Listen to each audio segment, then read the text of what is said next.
Good afternoon, everyone. I am really pleased to be here today with the three other women on the stage. My name is Christine Wilson. I am a partner, antitrust partner at Freshfields, and I have been practicing law for 30 years. And when I first started practicing law, we were focused largely on the federal enforcers, and that had been the case until very recently. And so last year for this program, I interviewed FTC Commissioner Melissa Holyoke for the program. And then when Ethan and I talked about who to feature this year, I said, I think we need to do some state AGs because they are getting very active and they are staffing up and they are the tip of the spear for antitrust enforcement in the next few years. And so Ethan indulged me, and since we've put the program together, we've had some significant developments on the state AG front that we're going to talk about today. So again, Christine Wilson here, and let me turn it over to one of my newest colleagues, Ellen Rosenblum. Good afternoon. Hi, everyone. I'm Ellen, and I am pretty new to Freshfields. Delighted to be here with all of you. I am a senior counsel lead on state AG practice, and I think the reason for that is that I was the Attorney General of Oregon for 12 years, ended my 3 years, or my 3 terms about a year ago. And so I guess I have a little bit of background in this regard. And before that, I was a judge, actually. So it was really great to have some judicial friends here today. So last month, I attended an event in Portland, Oregon, where our current AG, my successor, Dan Rayfield, was speaking. And he announced that Oregon and 7 other states would be filing a lawsuit in federal court in California the next day. So he was giving us a scoop. And that was, of course, the case that would challenge the Nexstar-Tegna merger. He also added that he was going to ask the legislature for significant additional resources for his antitrust unit, which had been my antitrust unit. So I knew that it wasn't a very big unit, and that to double it was still only going to be about maybe 8 lawyers and maybe 2 or 3 investigators, but still, that's a small state. And so if you think about every state starting to think about doing that, we're talking about significant increases there in the resources of state AG's offices. So it is clear that the states are now applying their own legal tools to conduct that traditionally has been scrutinized almost exclusively at the federal level. Particularly in the context of antitrust, we are seeing an uptick by the states that are not showing signs of subsiding. So we are really thrilled to have with us here today 2 fantastic lawyers who happen to be formerly, for many years each, in state AG offices specializing in antitrust work. That was not my specialty area, but certainly I oversaw those cases. So we are delighted to have with us Trish and Gwendolyn. They are going to introduce themselves.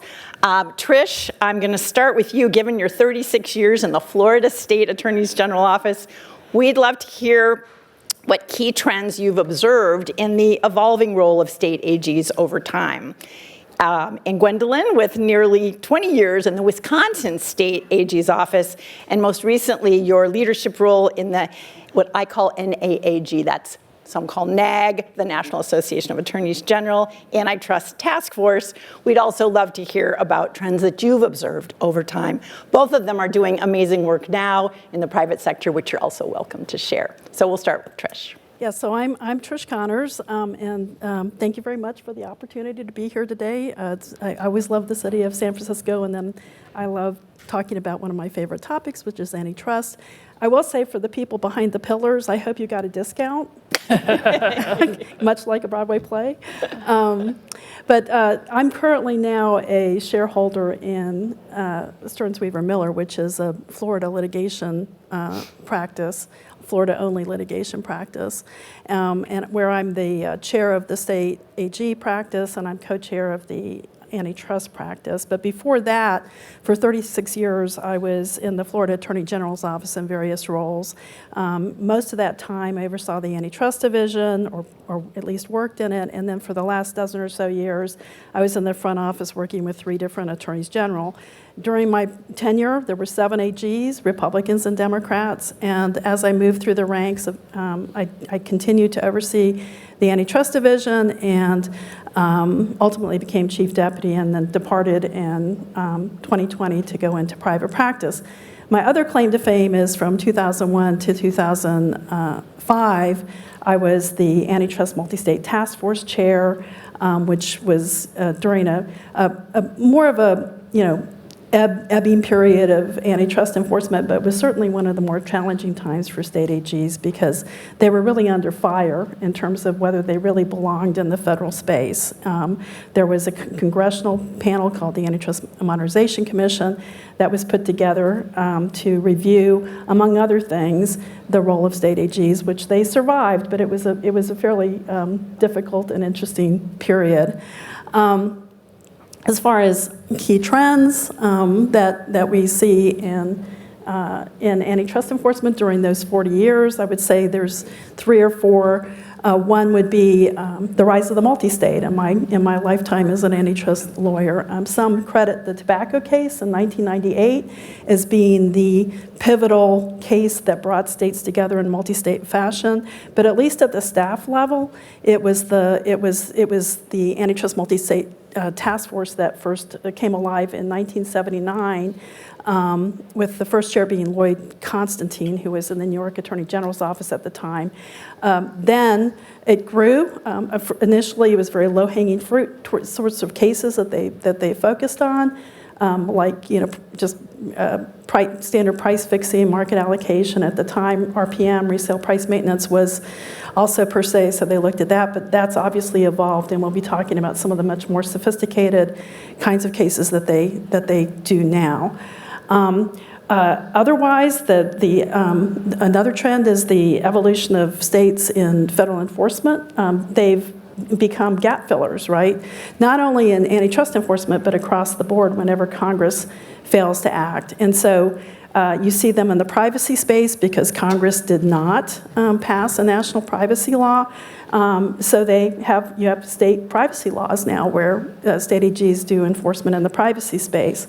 But you're also seeing it now increasingly for this audience in data protection, algorithmic bias, and AI. There's state laws being passed. There's state AGs are going to have a role in that space. And as long as federal regulators are slow to act or Congress does not act, state AGs and state legislatures will fill that void. The third trend, I think, is in the growth of resources.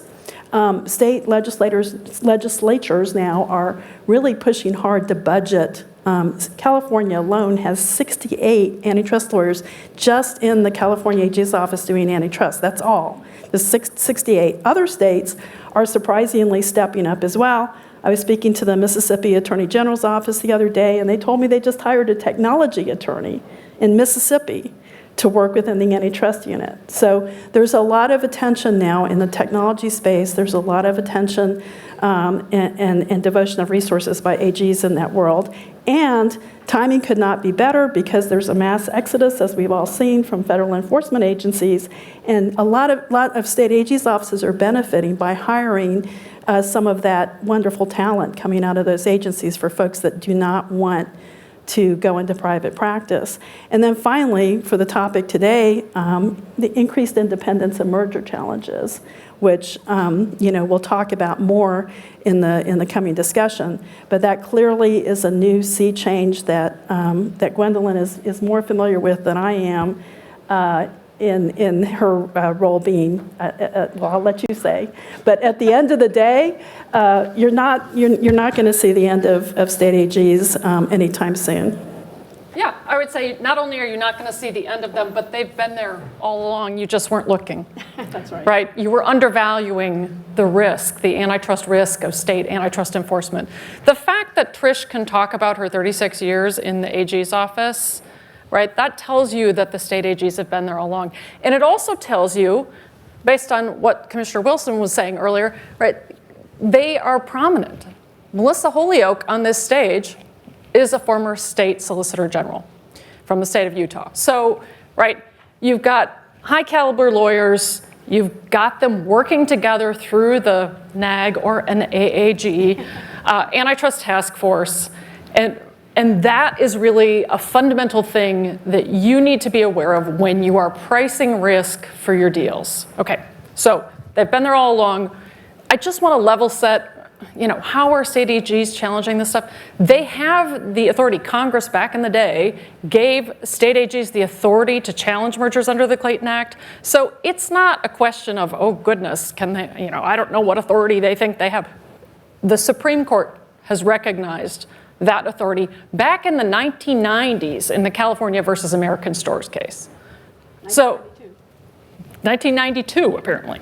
So I was there, but exactly, right? So, this is a long time thing. So please don't think this is a T-Mobile, this is a Nexstar Tegna thing. Since though, actually starting with California challenging the Valero case, we have definitely seen an uptick of state antitrust enforcement in the merger space. After California challenged the Valero case, when the FTC stepped back and didn't bring that, I think it was a couple of years later that then we, at the time it was we, challenged the T-Mobile Sprint merger challenge. I think we're going to talk about today, what makes a state challenge something. Those two cases, don't seem like obvious state merger challenges. But if you start to think about what actually impacts citizens, high gas prices, increased cell phone bills, right? Those are the kinds of bread and butter issues that we'll talk about today, are the things that make state AGs challenge. Albertson Kroger, your office took a real leadership role in that. Grocery prices, hey. Yeah, so there is a lot more once you start looking at state AG enforcement. As much as everyone wanted to put us at the kids' table, I would say, we're eating the same amount as the grown-ups table, so. So Okay. Trish was actually, I had the pleasure of dinner with Trish last night, and you reminded me of something that Judge Posner had said about the states. There was Oh my God, would bring that up. marine animal analogy. Yes. So Judge Posner, who is a well-regarded antitrust jurist, judge in the Seventh Circuit, has a lot. If he speaks and talks about antitrust, everybody listens. So he was receiving the Sherman Award, which is a very coveted Department of Justice Antitrust Division award, and he was giving a speech, and this was during my tenure as chair of the task force, and he really castigated the state's role in antitrust enforcement. And this, again, was during the time that everybody was jumping on that bandwagon. And he called the states barnacles on the ship. And yeah. So that probably ranks below the kids' table. A little bit. Yeah. A little bit. Yeah. Barnacles serve an important purpose. Well, that's what I said in my speech at the ABA when I responded to him. And we never heard anything from him again, actually. That was pretty good. I enjoyed that moment. Well, we're going to talk about the gold that's in the treasure box here, because that's the way I look at it. So we're going to get a little bit into the nitty-gritty, a few questions that we've prepared in advance. So first for Gwendolyn. So states like Washington and Colorado have implemented mini HSR filing requirements. And California's regime, as you know, is coming online next January. And there's also a number of other states that are actively considering, will probably have adopted some legislation, similar legislation by then. So what factors have prompted the states to implement their own pre-merger notification regimes? And how should these state regimes factor into merging parties' clearance strategies? Yeah, so you do need to be aware of the filing requirements, because there are the filing requirements, certainly broad-based ones, Colorado, Washington, those are really important. California's coming online, as you just said, but there are myriad other ones. If you're doing anything in the healthcare space, there are probably like 30 merger notification regimes across the country that you need to be aware of. So you need to be thinking about your subject matter. I think Maine has fuel oil, and there's another state that has cannabis. So if you've got those things in your portfolio, you need to be thinking about state risk. How should you be factoring that into your strategy? Thinking about that early enough. I'll do a shameless plug. I didn't really introduce myself, so I spent 20 years in the Wisconsin Attorney General's office. I led the state AGs for 3 years. And now, since I left, I have created an AI startup, founder-led, as we heard. That's supposed to be the most successful. Founder-led AI startup, and it analyzes mergers for antitrust risk, including state AG risk, right? So thinking about the kinds of things that people really are concerned about. So what are the kinds of industries? Tell them the name of it. Oh, the name is Taimet. It says it right here. Tell them what it stands for. Targeted AI merger evaluation tool. Because, I mean, like, Great. an antitrust lawyer loves an acronym. Great. So, yes, okay, go ahead. Okay, so anything else on the pre-merger notification that you want to share with the folks here? You know, how, I guess I had one more question related to that, is how might the allocation of advocacy efforts between state and federal enforcers be impacted by this new kind of requirement? Yeah, I think certainly you're going to need to engage with the enforcers if they want you to. Most deals are cleared, right? If there's, of the 2,000 merger filings that are filed every year with the federal government, you know, they only are doing second requests on a small handful. 60, about 60. Right. So, I mean, it's like 2%. So it's going to be even less for state AGs, despite working together through, sorry, General NAG. They're still not doing the same kind of volume, right? And the challenges that the state AGs are bringing are not as frequent. So you need to be allocating that if your counsel thinks you've got the elevated risk, if you get a high score on a Taimet report, because it's a score and then the report. If you get a high score, you might want to think more about that. But a lot of, if you're merging with a SPAC, right, those aren't really reviewed by state AGs. Can I just add to that a little bit that, you know, these state laws are not being passed like willy-nilly within each state. A lot of it is being driven by the Uniform Law Commission, and so there is uniformity between the various states. How they've been implemented, though, and the changes that happen just in the legislative sausage-making process is what distinguishes a lot of them, and there are little nuances between them. And then if you hear the chamber, you know, criticism, to hear the flip side of some of the concerns of having states in this space, you know, they'll say things like, well, there's some states, like they flipped a switch one day and the law was passed and the business did not have a time to adapt. In California, where they're moving forward with the legislation and should be passed imminently if it hasn't passed already, I haven't been following. Did. You know, at the end of the day, they have a grace period. So every business can start, you know, so they're learning from prior issues with states passing these laws, but it drives the whole discussion about the independence of states' role, increasingly so, not just in enforcement generally, but in mergers. Mm-hmm.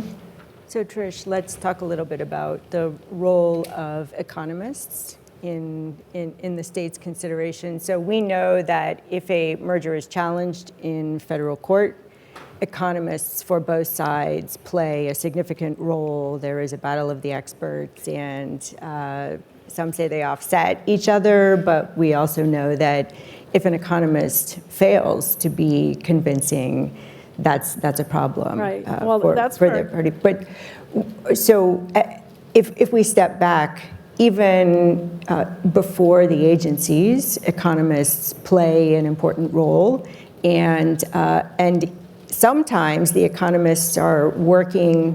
Oh, thank you. Sometimes you're so brilliant. We need to hear clearly what you're saying, Trish. I'm turning away from the mic more, I think, than I should be. So even in the background, economists are working with the parties in the eventuality that that case becomes one of the 2 to 3% of the cases that get a closer look from the agencies. And so economists are a very important part of the process. And states historically underfunded have had difficulty getting access to the pricier but more effective economic consultant. You have played a role in making economic consultants more available to the states, and I'm wondering how the ability to tap into that kind of economic analysis early on changes the calculus for states in determining whether to move forward with an investigation or with a challenge. So yes, so shameless plug for the State Center, which is a nonprofit that helps train and provides grants to states to do to hire experts, including economists. But before that, there were several states that had their own in-house economics people. They weren't going to be the ones that were testifying, but they certainly could speak the language and work with the experts that were. Florida was one of them. We still have an economist on staff who's been there since the 80s. Other states have followed suit, and they've hired in-house economists as well. And then, they were finding ways to fund when they joined together. There were other grant opportunities from settlements where money was set aside, and you could replenish the settlement after you hopefully, were successful in the case. But I think it's more of a sea change now because of a lot of other things that are happening in this space, including the increased hiring of outside counsel. You can now rejigger, fee structures and make it a little bit easier for states so they're not internalizing costs as significantly as they were. So the use of these economists is a game changer because states can now, devote a lot of time to early case assessment. It makes case selection a lot easier. It allows for it frees up resources and allows a better allocation of resources. And then ultimately, because you have that strength of the bench, you're able to develop a very effective decision-making process as to, what cases you're going to pursue and feel good about them, feel good about the strength of the case, which in turn then gives you more of a basis for being willing to diverge from federal enforcement agencies when, that choice is made, or sit it out. But at least you have made a informed, educated decision with sometimes, the cream of a crop economists, which I always told my mother that had I known how much economists made in litigation, I would never become a lawyer. It's crazy, but we need them. They're a necessity. And they're helping the states define an independent role. Yeah, and the more that states do litigation, and there has been a lot more litigation on the state side, the more you see the economists that are in-house. It's not just obviously Florida having an economist, but it's not the only red state with an economist. Texas has an economist, New York, California. There are a lot of states with economists now. And so that crucial early development is just huge in terms of assessing the antitrust risks. Yeah. And doesn't the pre-merger notification also help with kind of the early stages? They don't have to wait. The state no longer has to wait until the feds have done their part to kind of pile on if they choose to do that. For sure. And the other thing is, of course, obviously parties have their own incentives, but very often state attorneys general are slow-walked. The merging parties say, we're not going to give you any documents until the feds are done, and then we can say, it's already been cleared, so you can't investigate. So those pre-merger notification laws are really a response to that. But I think also, so when I was sitting on the Federal Trade Commission, one of my colleagues was Rebecca Slaughter, a Democrat who had worked for about a decade on the Hill with Senator Chuck Schumer. And I remember early in our joint tenure, she was very disappointed that there was a hospital merger that she wanted us to challenge, but that clearly would have lost in federal court. And she began at that moment to talk with folks on the Hill and with state AGs about getting legislation passed that would set a higher bar for merger reviews, especially in healthcare. Mm-hmm.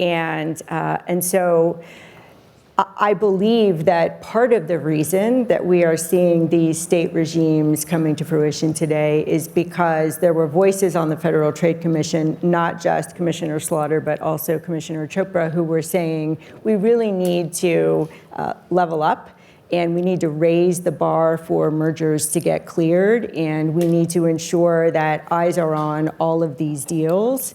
And so I think in this area, but also in broader areas, the urging of Commissioner Slaughter and Commissioner Chopra during Trump 1 and during the Biden administration has played a role in encouraging more state laws governing mergers, but also broader areas of antitrust and consumer protection. So I think that's a great segue to my next question for Gwendolyn, although you may have already answered it mostly, and that is, under what circumstances would state AGs be likely to bring a merger challenge after federal clearance or a settlement with DOJ or the FTC? So I think if you think about the T-Mobile Sprint case, right, what we saw there was what I told my attorney general at the time. We were expecting $5 price increases per phone user per month, right? And he said, well, if there isn't anything that would impact Wisconsin consumers more, I can't think of it, so you need to challenge this, right? And so things that have big price increases like the T-Mobile Sprint challenge, that's why you see that. I think that's why, I mean, obviously, generally, you can speak for yourself as to what the motivation for the Albertson Kroger challenge was, but I mean, groceries, extremely important. Extremely important, and in Oregon, it just so happened that we had more stores than almost any other state, it turned out, and so that case actually got filed in federal district court in Oregon, and that was a 2-week trial. But yeah, grocery prices were, skyrocketing, and the combination of that, along with the number of Kroger and Albertson stores. We have a store called Fred Meyer, if anyone spent time in Oregon, and that is certainly, a very popular store. So people were genuinely worried about, losing the competitive pricing. They love comparing prices, right? Don't you love that? Who doesn't love, the coupons? And you don't want them to all have the same high price. Right. I mean, so obviously there are a number of industries that are super important to AGs. In Wisconsin, I challenged dairy mergers twice. I mean, no offense to California dairy, but we actually cared about dairy. But so, Where did that come from? that they didn't challenge. Right, Wisconsin cared about dairy. We cared about cell phones. We cared about things like that. But we did not do groceries because we didn't have overlap, right? We investigated and came to deals on hospital mergers and things like that. But, right, so it's those kinds of industries that we've typically seen a challenge. Especially in times of inflation and concerns about rising prices. Yes, it turns out. Yep. Do you want to go next? So,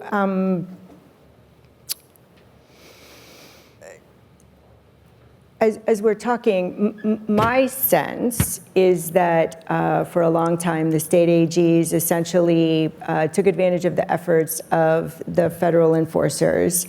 But I hear Gwendolyn saying, in fact, the parties may have stiff-armed you and boxed you out by not providing you documents and access to materials. But there is a perception now that they have mobilized in particular to fill a vacuum that's been perceived at the federal level. And so I think we heard a lot at the Antitrust Section Spring meeting in DC just a few weeks ago about stepping forward to fill the vacuum. But I think there's a little bit of irritation at that characterization on the part of some state attorneys general who feel that they are not just filling a vacuum, but they are establishing a broader presence. So can you talk a little bit about that? Yeah, there is irritation because and it's probably the state's own fault. Speaking of vacuums, though, we were filling a vacuum at the ABA as well because none of the federal enforcers were allowed to come and speak. So we got a sort of exclusive billing at one of the biggest ABA antitrust gatherings of the year, which is always great. So it's credit that's long overdue. I mean, I will say, there are the large states that always have had a pretty good, sophisticated presence. And then there are the smaller states that have, you have 1 or 2 people doing antitrust. You might have one person doing consumer protection and antitrust.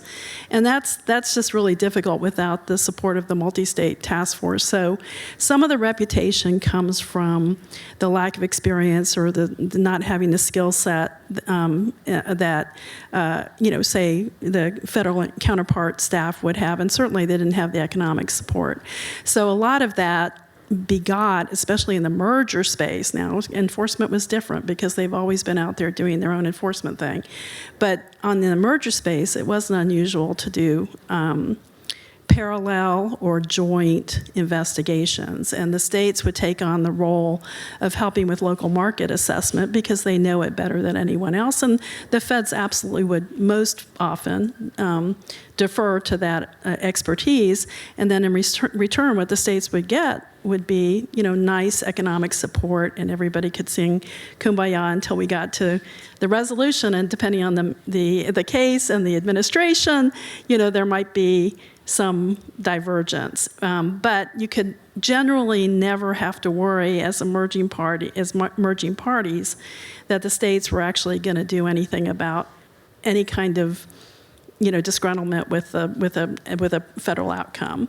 And so, for example, during the most active period in modern antitrust federal enforcement, the Obama administration, there was the American Airlines US Air merger. The complaint was written in such a way that DOJ was actually going to be boxed in a little bit because they were talking about consumer harm and alleging they were going to fix it, but the fix that they ultimately agreed to didn't really address that.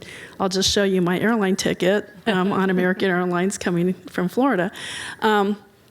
So ultimately, you have this perception that the states were playing second fiddle, and that was in some cases probably well deserved. And I was going to say, don't forget, state attorneys general are elected, right? Only 8 out of all of them are not elected. They are appointed by the governor or the legislature or the Supreme Court or whatever.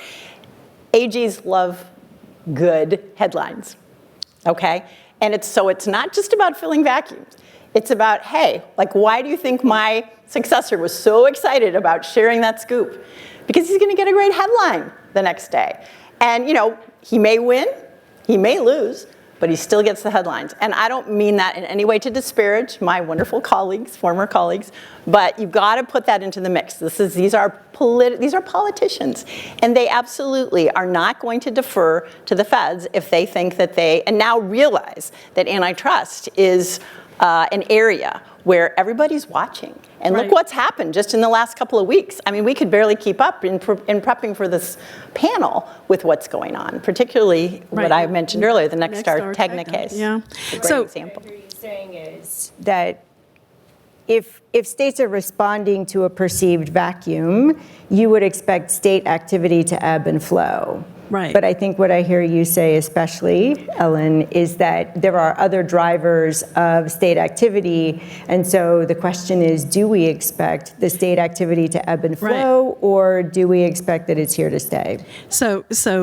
that was before my description, and this is now. Now, there's no scaling back. There's not going to be scaling back when there's strong enforcement. There's not going to be scaling back when there's no enforcement. They're going to do what they need to do. They will diverge from strong decisions where they don't agree with them. They will fill the gap when there's no effort to protect consumers. To Ellen's point, AGs are elected officials. They brought T-Mobile Sprint not because they thought they would win. In fact, it was a very hard case to win because they were litigating on a federal fix, which is always hard to do. But they brought it because they believed it was the right thing to do, and to the point of everyone who's referred to the high prices for cell phone plans, it didn't matter if they lost. It was a win-win. Yeah, we totally thought we were going to win, though. I mean, the street thought we were going to win. Everybody thought we were going to win because it was a freaking 4-3 merger. But the states have FOMO, right? That's exactly what Attorney General is talking about here, right? If one state is bringing a challenge, it is very difficult for other states to not do that because the Attorney General will get calls from their constituents saying, why aren't you doing this? Why don't you care about me as a consumer? And as elected officials, that's extremely important to them, right? So you definitely see that, but you also have that reticence of being the first or only mover Because if you're the only mover in that kind of multi-state situation, there's so much inertia against you starting. Because if you're the only one, that means your office is going to have to carry the whole load. And there are states that did that, right?